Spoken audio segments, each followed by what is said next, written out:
Not long ago, there was an accident in a private house. The building burned to the ground, leaving behind only a pile of ashes and the smell of burning. It happened so quickly that the fire brigade arrived and only managed to extinguish the wooden fence to which the flames had spread. The cause of the fire was tried for several days, after which an official statement was issued that the house burned as a result of careless handling of a gas stove. A notebook in a thick leather cover was found among the hard-to-see remains, which looked like a homogeneous black mass. By an incredible coincidence, the fire did not touch the yellowed sheets of paper, but only charred the protruding edges. The contents of the notebook were published a few days later on a little-known news site. The person who posted the entry identified himself as a member of the fire department, but did not give his name.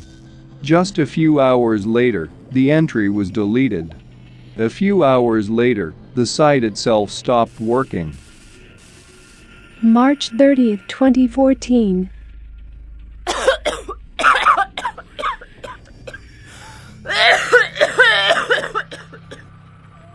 All night long I listened to Mom's coughing coming from my parents' bedroom.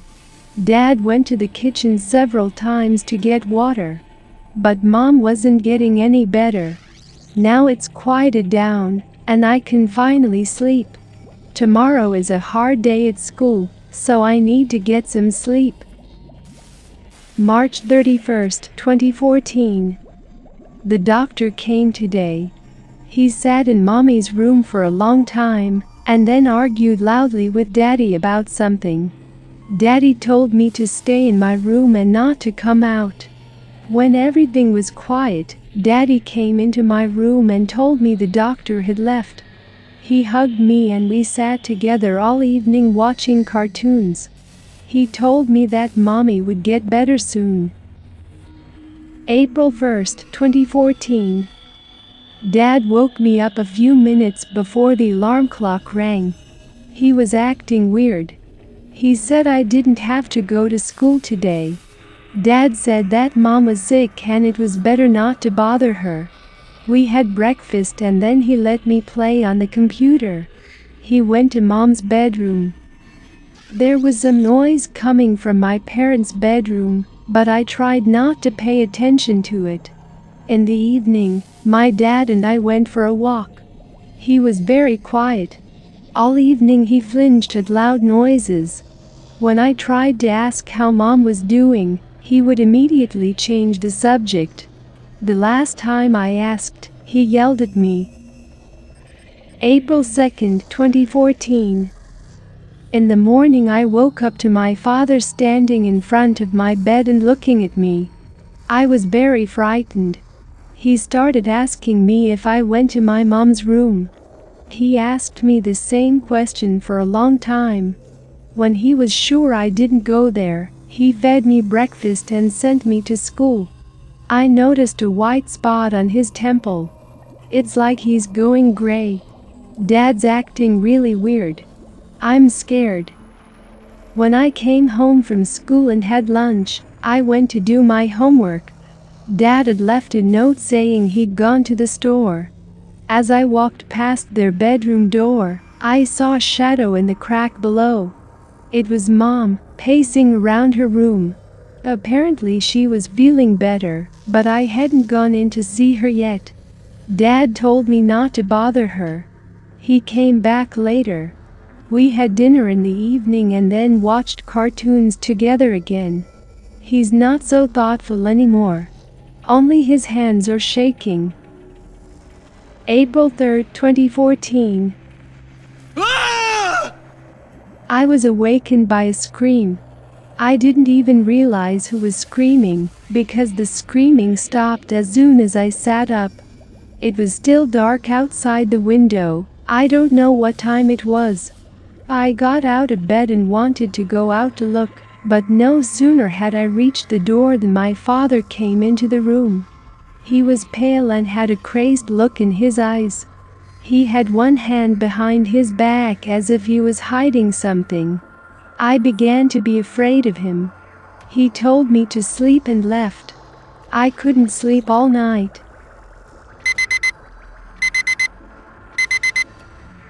When it dawned and the alarm clock finally rang, I got up and went to wash my face. Dad wasn't home.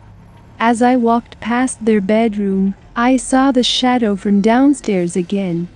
Why was Mom awake if she was sick? There was some kind of metallic clanking and clicking coming from the room. It made me want to look inside. I grabbed the doorknob and was about to open it when there was a pop from the hallway. It was Dad coming back from the store. He had something wrong with his arm. It was bandaged. Daddy said he had fallen. He looked very tired, as if he hadn't slept the night before. I had breakfast and went to school. On the way home, I saw my father bringing something into the house. Something wrapped in a black bag. When he saw me, he rushed inside. There's a strange smell in the house. It smells like iron. My father walks around the house and whispers something to himself. He doesn't react to me. Even when I cried, he just passed by. We didn't have dinner tonight. I did my homework and went to bed. When will Mom get better? April 4th, 2014. Daddy woke me up. It was dark outside the window. I saw him crying for the first time. He told me to go wash my face and take a shower. When I came back, the dress I wore for the holidays was waiting for me on the bed. In response to my questions, Dad replied that I would finally be able to see Mom. Mom was hungry and I would be able to feed her. I rejoiced. I pulled out my notebook to show Mom my notes. When I got dressed, my dad came over, took me by the hand and led me to their room. On the way, I remembered that there was ice cream in the refrigerator, so I decided I should give it to my mom. I wanted to go to the kitchen, but Dad didn't loosen his grip. Now, holding me tightly, he was dragging me behind him. I was really scared. I was crying, but he didn't care. As he came to the door, he got down on one knee in front of me. He said, "Sunshine, be good to Mommy, she's still sick. But you're going to feed her now, and she's sure to get better." He opened the door, pushed me into the room with force, and closed the door behind me. I fell down, got up and immediately turned to face the door, screaming that he had forgotten to give food. But all I heard in response was a sound like Daddy's crying and howling.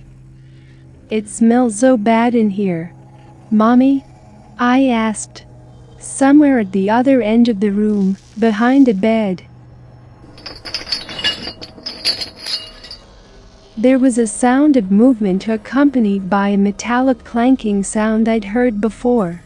"Mommy?" I repeated. Silence. Pinching my nose with one hand, I took a step along the wall and flicked the light switch with my hand. The light came on for only a second. That was enough time for me to finally see my mom. She stood a few meters away from me, her bloody hands reaching for me. A dog collar with sharp spikes digging into her neck was clamped around her neck. A thick metal chain stretched from the collar to the wall, preventing her from reaching me. Now I realized what the sound was coming from this room. And her eyes? They weren't Mom's eyes. Red, bloodshot, rabid, full of hate and anger. Her mouth was stained with blood, too. When she opened her lips, I saw long, sharp, thin teeth, missing in places. She made loud snapping noises while looking directly at me. Finally, I realized. She had her food in front of her. Dressed up in a dress. I drew back in fear and lowered my eyes. On the floor were the gnawed remains of some dog and the doctor who had come to see us a few days ago. Pliers and sharp teeth were lying around. I think that's how Dad was trying to cure Mom. I guess he didn't succeed. Mom was very hungry. As I said, it was only a few seconds before Mom swung her hand and struck the chandelier. Along with the clinking of glass, the room was plunged back into darkness. A darkness from which the clicking of teeth was frequent and infrequent. I fell to my knees and tried to crawl away. The shrapnel cut into my knees, cutting them, but I felt no pain. The door was locked. My father had locked me in here. I crawled sideways until I came across a closet. There was a huge closet in their room. Opening it, I crawled inside and closed the door behind me. After a while, the clicking stopped. April 4, 2014, a few hours later. I'm sitting in the closet, listening to my mom's heavy breathing. The clinking of the chain. I know she's trying to get free. It's already light outside. Through a crack I can see the door to the room. With a quiet creak it opens and my father enters the room. As he walks in, there is another click. Mom is very hungry. Her father tries to talk to her. He asks why she is not getting better, why is she still hungry? After all, she ate their daughter. Mom doesn't answer anything, just clicks her teeth and makes hoarse noises like a dog growling. I can smell the gas. Dad apologizes to her and says it's the only way out. I realize what he wants to do. At that moment there was some noise. Daddy fell on his back, and Mommy jumped on top of him. So she managed to get free after all. She starts nibbling on his face and body. She tears the flesh and easily separates the bones from each other. I can barely keep from screaming. I know what will happen to me if I scream. Suddenly, Mom shuddered and froze.